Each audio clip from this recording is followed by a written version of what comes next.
now and put it where it's supposed to be. Thank you very much. It's there. Thank you, it's there.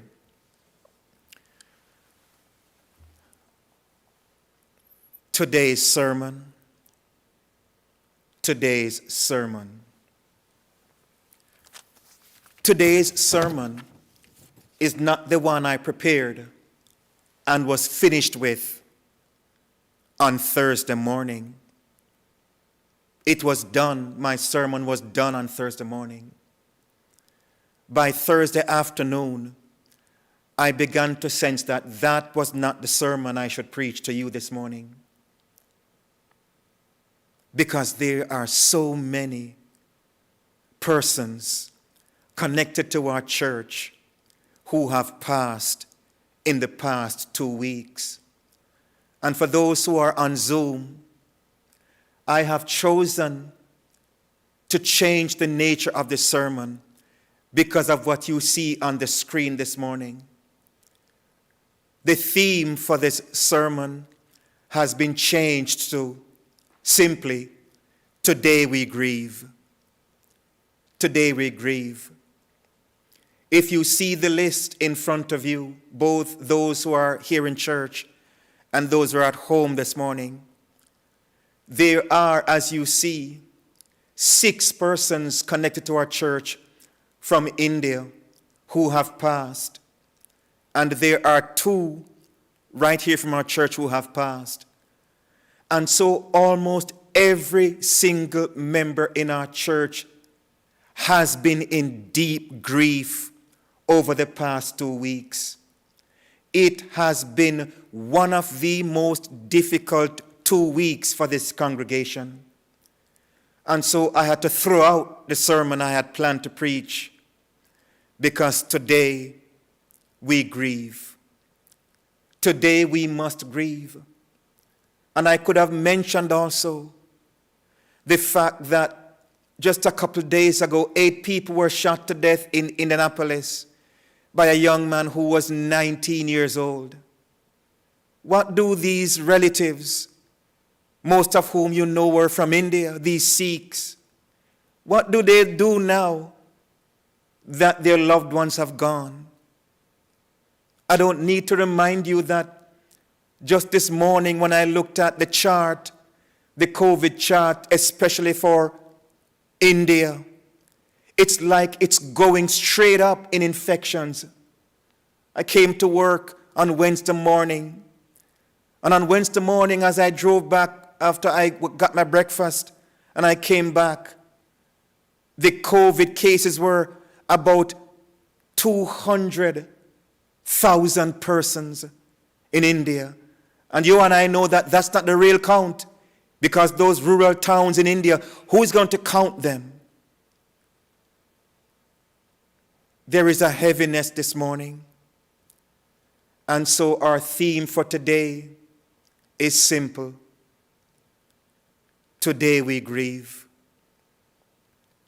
Today we grieve. Because this has been an exceedingly difficult week for our church. We laid to rest yesterday Franny William Thomas in a service of celebration. 3 days from today is going to be the Thanksgiving celebration service for our beloved Vinod Gameti. We have never in this church had a time when we laid to rest 2 persons in almost the same week. And so this morning as a church, today we grieve. Our grief is deep and our grief is painful. And so this morning cannot be just another worship service, because the grief is affecting all of us. And even as I look at the tech team, while we were trying to get all the tech stuff ready, I'm getting texts from my own members saying, Pastor, please put this name on the prayer list and on the death list before 9:30 this morning. That's how significant this issue is for this church this morning. And so this morning I have chosen not to preach what I had prepared to preach this morning. I am convinced that as a church, we need to use this hour to grieve in a healthy way, to invite God's presence to speak to us and to give us words of comfort, encouragement, and solace in our time as a grieving congregation. And in this effort to invite God's presence to help us with our grieving, the essence of which you will see are the scriptures we are going to read throughout this service. Today we grieve. I invite us this morning to listen to five separate scripture readings this morning, because we want to hear God speaking to us in our grief. And while you listen to these scripture, just let God's presence fill you in the midst of our grief. Our first scripture reading is so familiar that all I need to do is just to read the first verse and you will know exactly what scripture this is. But before I read it, let me just say that sometimes to grieve in a healthy way, you have to just sit and let the heaviness and the pain of the loss, you have to just sit with it for a while in the tears that they bring and allow the feelings of deep emotions that are involved just come out of you. Sitting with the grief is healthy grieving. Listen to this scripture as we ask God to help us through our grieving. Psalm 137, verses 1 through 6, from the good old King James Version. By the rivers of Babylon, there we sat down, and there we wept when we remembered Zion. We hanged our harps upon the willows in the midst thereof. For there they that carried us away captive required of us a song. And they that wasted us required of us myrrh, saying, sing us one of your songs of Zion. How shall we sing the Lord's song in a strange land? If I forget thee, O Jerusalem, let my right hand forget her cunning. And if I do not remember thee, let my tongue cleave to the roof of my mouth. If I prefer not Jerusalem above my chief joy. Let's take a moment as we sit with those who are sitting by a river of grief and weeping.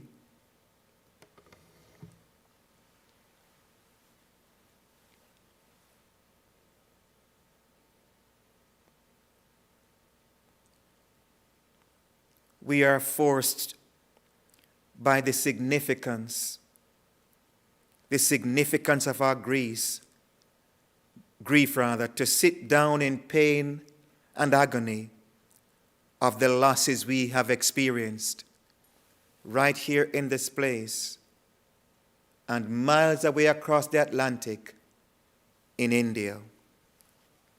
Sit beside us, God, as we sit by the river in our grieving. Hold us in your loving arms at this riverside grieving place. Then let the light of your renewing, living presence lift us from this place. Take us as we are today, God. Take us as we are today. Our second reading. Remember our theme, today we grieve. Our second reading comes to us from the book of Lamentations. Lamentations chapter 3, verses 1 through 9, and then verse 19 through verse 23. The book of Lamentations is a book about calamity, unimaginable calamity, and a healthy way to deal with calamity. Brief Bible history in AD 70. In AD 70, the temple in Jerusalem was destroyed, completely destroyed. The temple represented the epicenter of Jewish life, their religious life, their social life, and their everyday life. The temple was at the epicenter of their life. Then it was destroyed. It remains one of the most devastating events for all Jews everywhere, even today. And so even 2,000 years afterwards, the Jewish people still recall AD 70 when their temple was destroyed in AD 70. 2,000 years ago, they still remember the devastation. And so the Jews grieved. They grieved with poems and songs. Poems and songs. This is essentially the book of Lamentations. Poems and songs of lament, grieving a loss. Just as we are today. Let's hear Lamentations, and may it help us in our grieving. Lamentations 3, 1 to 9, 19 through 23. I am the man who has seen affliction by the rod of the Lord's wrath. He has driven me away and made me walk in darkness rather than light. Indeed, he has turned his hand against me again and again all day long. He has made my skin and my flesh grow old and has broken my bones. He has besieged me and surrounded me with bitterness and hardship. He has made me to dwell in darkness like those long dead. He has walled me in so that I cannot escape. He has weighed me down with chains. And even when I call out or cry for help, he shuts out my prayer. He has barred my way with blocks of stone. He has made my path crooked. I remember my affliction and my wandering, the bitterness and the gall. I will remember them, and my soul is downcast within me.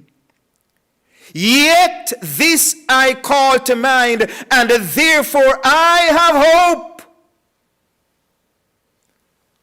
Because of the Lord's great love, we are not consumed, for his compassion never fails. They are new every morning. Great is your faithfulness.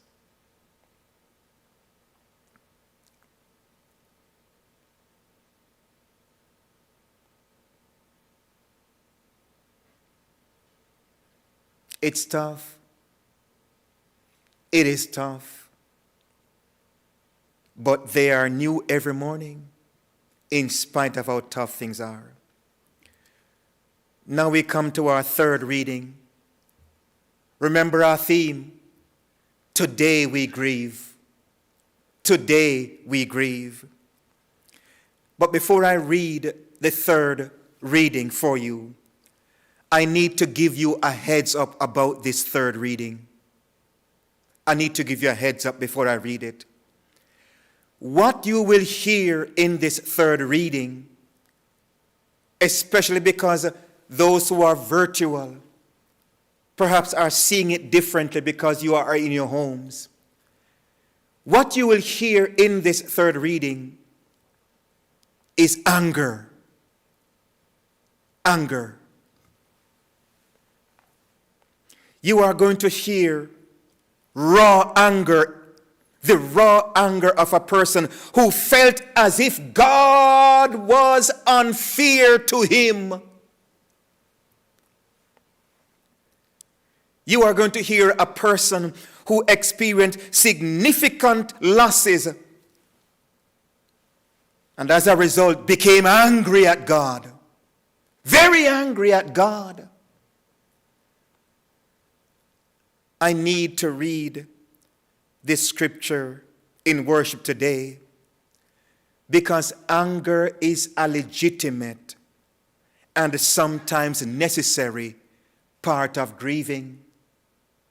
If you're angry at God, God has no ego problem. God can take your anger. Why should my loved one die, God? What have they done?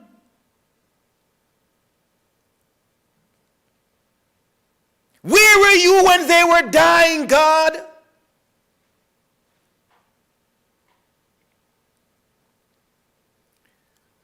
These are our unanswered questions this morning. And so this morning, listen to this third scripture. Reason. Because they are angry words from someone who felt as if God abandoned them. You need to hear the anger because so many people feel the same way today all across the world. Anger is often necessary and very healthy.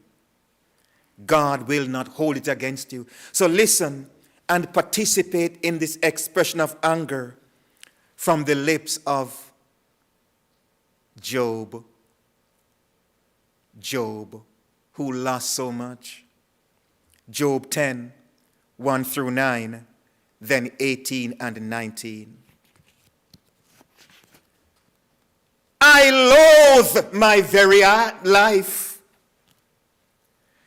Therefore I will give free rein to my complaint and speak out in the bitterness of my soul.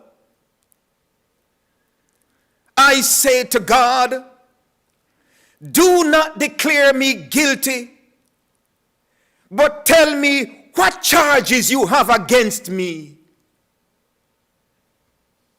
Does it please you to oppress me? To spurn the work of your hands while you smile on the plans of the wicked? Do you have eyes of flesh, God? Do you see as a mortal sees?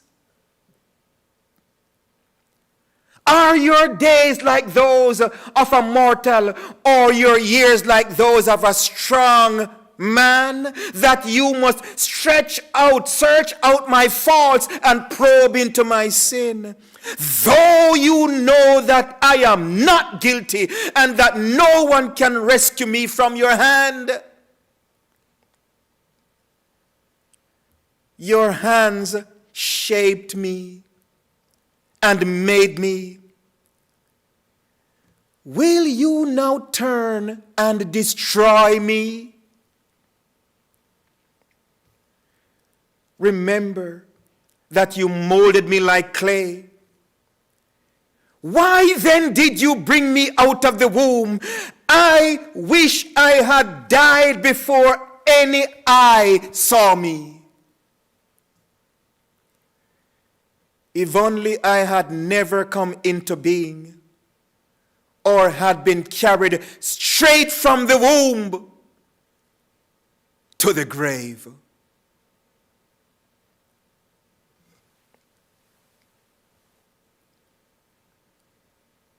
Words of an angry man, angry at God, because he thought God was unfair to him. There are people this morning all across the world who are saying the same thing. God, you have been unfair to me. Why? What have I done? You are not the God I know, God.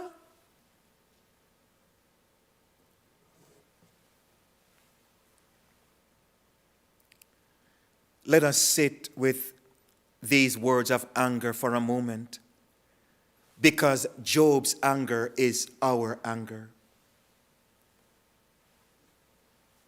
Why should the innocent suffer?